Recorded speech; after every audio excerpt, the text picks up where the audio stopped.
ಶ್ರೀಮಾತ್ರೇ ನಮಃ. ಲಲಿತಾ ಸಹಸ್ರನಾಮಗಳನ್ನ ಶ್ರವಣ ಮಾಡೋದಕ್ಕೆ ಪ್ರಧಾನವಾದ ಅರ್ಹತೆ ಯಾವುದು? ಏಕಾಗ್ರತೆ. ಅದಕ್ಕೆ ಸಾವಧಾನ ಮನ ಶೃಣು ನಾಂ ಸಾಹಸ್ರಕಂ ಎನ್ನೋಕ್ತಂ ತತ್ವದಾಮಿತೆ.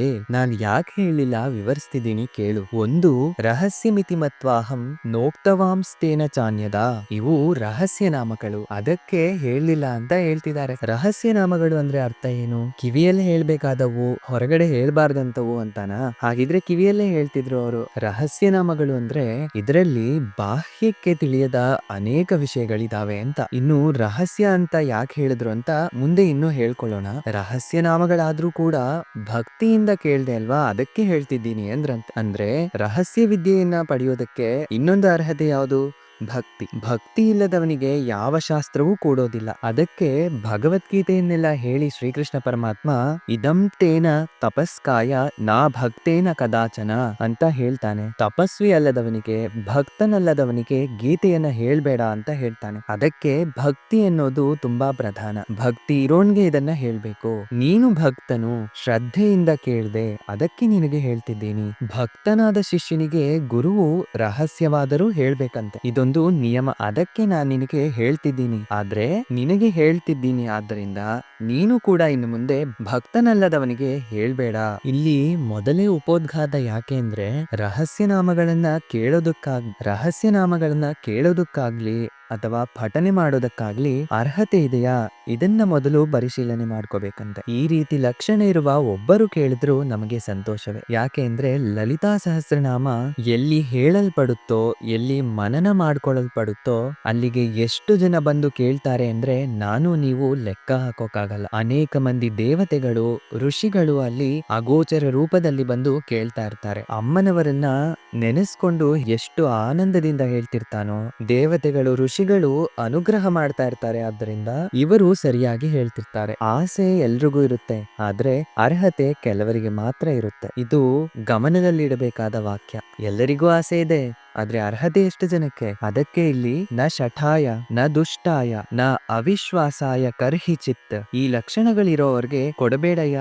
ಒಬ್ಬ ಶಠ, ಇನ್ನೊಬ್ಬ ದುಷ್ಟ, ಮೂರನೆಯವನು ಅವಿಶ್ವಾಸಿ. ಶಠ ಅಂದ್ರೆ ಇದು ಕೂಡ ಮೂರ್ಖತ್ವಕ್ಕೆ ಇನ್ನೊಂದು ಹೆಸರೇ, ಮೊಂಡುತನ. ಅವನಿಗೆ ಎಷ್ಟು ಹೇಳಿದ್ರೂ ಬದಲಾಗೋದಿಲ್ಲ. ಇದುವರೆಗೂ ಯಾವ ನಿರ್ಣಯದಲ್ಲಿರ್ತಾನೋ ಅದೇ ನಿರ್ಣಯದಲ್ಲೇ ಇರ್ತಾನಂತೆ. ಅಂದ್ರೆ ಸರಿಯಾದ ಅರ್ಥಗಳನ್ನ ತೆಗೆಯದೆ ವಿಪರೀತ ಅರ್ಥಗಳನ್ನ ತೆಗೆದು ಇವನ ಚಮತ್ಕಾರಗಳನ್ನ ತೋರಿಸ್ತಿರ್ತಾನಲ್ಲ, ಅವನನ್ನ ಶಠ ಅಂತ ಕರಿಬಹುದು. ಎರಡನೇ ಅವನು ದುಷ್ಟ. ಇವನ ಪ್ರವೃತ್ತಿನೇ ದುಷ್ಟ ಪ್ರವೃತ್ತಿ. ಅಮ್ಮನವರು ಹೇಗೋ ಹೇಳಲ್ಪಡ್ತಾರಲ್ವಾ, ದುಷ್ಟ ದೂರ ಅಂತ ಸಹಸ್ರನಾಮದಲ್ಲಿ. ಇನ್ನು ಅವಿಶ್ವಾಸಾಯ, ವಿಶ್ವಾಸ ಇಲ್ಲದೆ ಇರೋನು. ಕೆಲವರಿಗೆ ಸಹಸ್ರನಾಮ ಮಹಿಮೆ ಹೇಳಿದ್ರೆ ಹೇಳ್ತೀರಾ ಅಷ್ಟೇ, ನಿಜವಾಗ್ಲೂ ಅಷ್ಟಿದ್ಯಾ ಅಂತ ಕೇಳ್ತಿರ್ತಾರೆ. ಅವರನ್ನು ಕೂರಿಸಿ ಸಹಸ್ರನಾಮ ಹೇಳ್ಬೇಡಿ. ಶಾಸ್ತ್ರದಲ್ಲಿ ಪ್ರಮಾಣ ಏನು? ವಿಶ್ವಾಸವೇ ಪ್ರಮಾಣ. ಇನ್ನೇನ್ ಬೇಕು ಪ್ರಮಾಣ?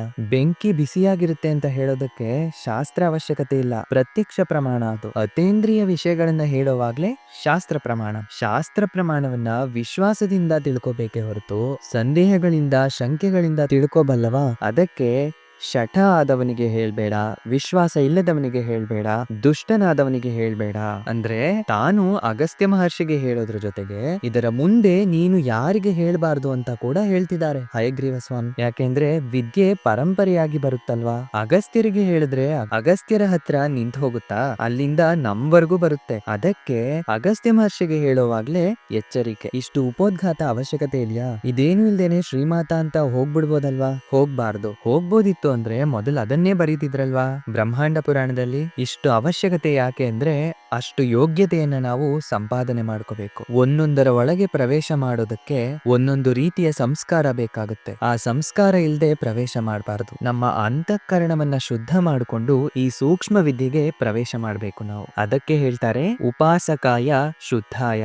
ಯಾರಿಗೆ ಹೇಳ್ಬೇಕು ಅಂದ್ರೆ ಉಪಾಸಕನಿಗೆ ಹೇಳ್ಬೇಕು. ಶ್ರೀಮಾತೃ ಭಕ್ತಿ ಯುಕ್ತಾಯ, ಶ್ರೀಮಾತೆಯ ಮೇಲೆ ಭಕ್ತಿ ಇರುವವನಿಗೆ ಹೇಳ್ಬೇಕು.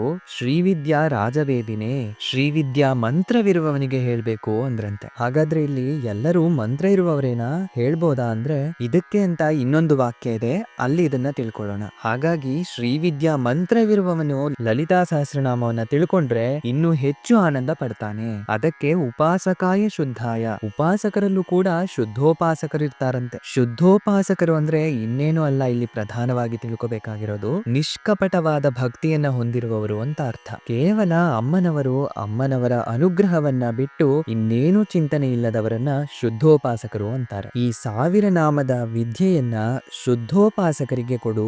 ಯಾನಿ ನಾಮ ಸಹಸ್ರಾಣಿ ಸದ್ಯ ಸಿದ್ಧಿ ಪ್ರದಾನಿ ವೈ, ತಕ್ಷಣ ಫಲಿತ ಕೊಡುತ್ತೆ ಸಹಸ್ರನಾಮ ವಿದ್ಯಾ. ಲಲಿತಾ ಸಹಸ್ರನಾಮ ಸ್ತೋತ್ರದ ಬಗ್ಗೆ ಎಲ್ಲ ತಂತ್ರಗಳಲ್ಲೂ ಪುರಾಣಗಳಲ್ಲೂ ಹೇಳಲ್ಪಟ್ಟಿವೆ ಅಂದ್ರಂತೆ. ಅಂದ್ರೆ ಆ ತಂತ್ರಗಳಲ್ಲಿ ಪುರಾಣಗಳಲ್ಲಿ ಹೇಳಿರುವ ವಿಷಯಗಳೆಲ್ಲ ಸಹಸ್ರನಾಮದಲ್ಲಿ ತಿಳಿಯಲ್ಪಡ್ತಿವೆ. ಮಂತ್ರಗಳಲ್ಲಿ ಶ್ರೀವಿದ್ಯೆ ಯಾವ ರೀತಿಯದ್ದೋ, ಪುರಗಳಲ್ಲಿ ಶ್ರೀಪುರ ಯಾವ ರೀತಿಯದ್ದೋ, ಸಹಸ್ರನಾಮದಲ್ಲಿ ಲಲಿತಾ ಸಹಸ್ರನಾಮ ಅಂತದ್ದು ಅಂತ ಹೇಳ್ತಾರೆ. ಯಥಾಸ್ಯ ಪಠನಾದ್ ದೇವಿ ಪ್ರಿಯದೇ ಲಲಿತಾಂಬಿಕಾ, ಇದನ್ನ ಪಠನೆ ಮಾಡಿದ್ರೆ ಅಮ್ಮ ಲಲಿತಾದೇವಿ ಸಂತೋಷ ಪಡೆದಿದ್ದಾಳೆ. ಇದಕ್ಕಿಂತ ಅಮ್ಮ ಸಂತೋಷಿಸುವಂತಹ ವಿಷಯ ಇನ್ನೊಂದಿಲ್ವಂತೆ. ಅಮ್ಮನವರ ಪ್ರೀತಿಗೋಸ್ಕರ ನಿರಂತರ ಇದನ್ನ ಪಠನೆ ಮಾಡಬಹುದು. ಸಹಸ್ರನಾಮ ಸ್ತೋತ್ರ ಬರೀ ಪಠನೆಗೆ ಮಾತ್ರವಲ್ಲದೆ ವಿಧ ವಿಧವಾದ ಪ್ರಯೋಗಗಳಿದಾವೆ ಇದರಲ್ಲಿ. ಪ್ರಯೋಗ ಅಂದ್ರೆ ಒಂದೊಂದು ಸಿದ್ಧಿಗೋಸ್ಕರ ಒಂದೊಂದು ರೀತಿಯಲ್ಲಿ ಉಪಯೋಗಿಸೋದು ಅಂತ. ಅಮ್ಮನವರ ನಾಮದಿಂದ ಪೂಜೆ ಮಾಡಬಹುದು, ಒಂದೊಂದು ನಾಮವನ್ನ ತೆಗೆದುಕೊಂಡು ಜಪ ಮಾಡಬಹುದು, ಒಂದೊಂದು ನಾಮದಿಂದ ಒಂದೊಂದು ರೀತಿಯ ಸಿದ್ಧಿಯನ್ನ ಪಡಿಬಹುದು.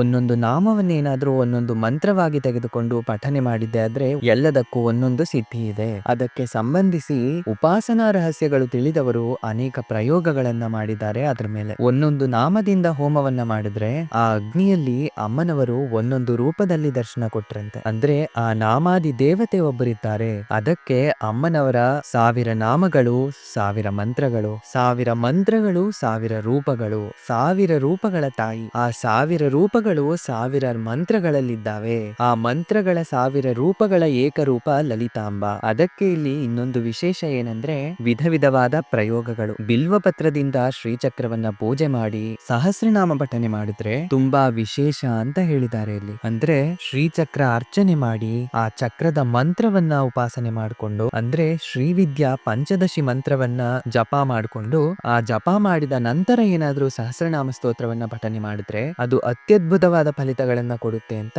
ಜಪಾಂತೆ ಕೀರ್ತಯೇ ನಿತ್ಯಂ ಇದಂ ನಾಮ ಸಹಸ್ರಕಂ, ಅಂದ್ರೆ ಆ ಜಪ ಮಾಡಿದ ನಂತರ ಇದನ್ನ ಪಠನೆ ಮಾಡಿದ್ರೆ ವಿಶೇಷ ಅಂತ ಹೇಳ್ತಿದ್ದಾರೆ. ಅದಕ್ಕೆ ಇದನ್ನ ಪಠನಕ್ಕೆ, ಜಪಕ್ಕೆ, ಅರ್ಚನೆಗೆ ವಿಧ ವಿಧವಾಗಿ ಉಪಯೋಗಿಸಬಹುದು. ಹಾಗೆ ಇನ್ನೊಂದು ಅದ್ಭುತವಾದ ವಿಷಯವನ್ನ ಹೇಳ್ತಿದ್ದಾರೆ ಹಯಗ್ರೀವ ಸ್ವಾಮಿ. ಇದಂ ನಾಮ ಸಹಸ್ರಂತು ಕೀರ್ತಯೇ ನಿತ್ಯ ಕರ್ಮವತ್, ಒಂದು ನಿತ್ಯ ಕರ್ಮವಾಗಿ ಸಹಸ್ರನಾಮ ಸ್ತೋತ್ರವನ್ನ ಅನುಷ್ಠಾನ ಮಾಡ್ಕೋಬೇಕು.